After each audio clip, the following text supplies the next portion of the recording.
अच्छा, मैं अभी एक पोस्ट पढ़ रही थी, अंकिता भंडारी के केस के रिलेटिव है। तो उसमें पोस्ट ये है कि जो रिजॉर्ट था उसे रातों रात तोड़ा गया क्योंकि वो अवैध था। और वो पोस्ट है हमारे श्री माननीय पुष्कर सिंह धामी सर का पोस्ट था वो, जो कि ट्वीट किया गया है और उनका पुराना पोस्ट है। तो मैं एक बात पूछना चाहती हूँ, मतलब ऐसी क्या जल्दी हो गई थी कि उसे रातों रात ध्वस्त करना पड़ा?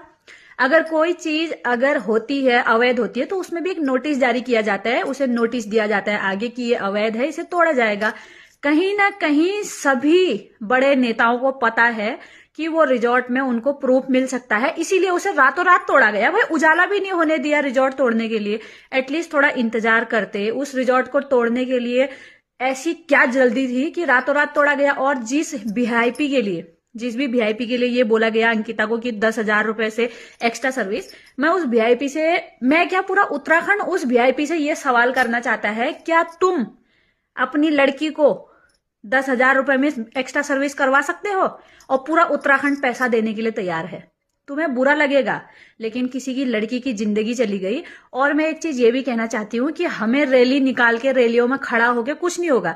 इस बार सीधे उस नेता के घर पे जाओ, वहां खड़ा होना पड़ेगा और पूरी कोशिश करो कि उसे फांसी की सजा मिले। जेल जाएगा, कुछ दिन बाद बाहर आ जाएगा, क्योंकि ये नेता है, इनको तो जेल में भी वीआईपी सर्विस मिलेगी। और कहीं ऐसा ना हो फिर नेपाल में जैसे ना कि नेताओं की गलतियों की वजह से, क्योंकि कुछ नेताओं की गलतियों की वजह से और बाकी के जो है उनको भी गलत गलत हो ही रहा है, उनके साथ भी गलत ना हो जाए। इसीलिए बेहतर है जिसने गलत करा है उसे फांसी की सजा दो, उसे फांसी की सजा सुनाई जाए। ऐसे काम ही क्यों कर रहे हो कि जनता कुछ गलत करे? भाई सबकी अपना अपना जीवन है। ये सब लोग अपनी जो इनकी राजनीति है उसे चमकाने के चक्कर में एक दूसरे को नीचा दिखा रहे हैं, लेकिन बेटियां हमारे समाज के जो हमारा जो समाज है, गरीब समाज के लोग हैं, उनके साथ गलत हो रहा है। इन नेताओं का किसी का कुछ नहीं जा रहा है।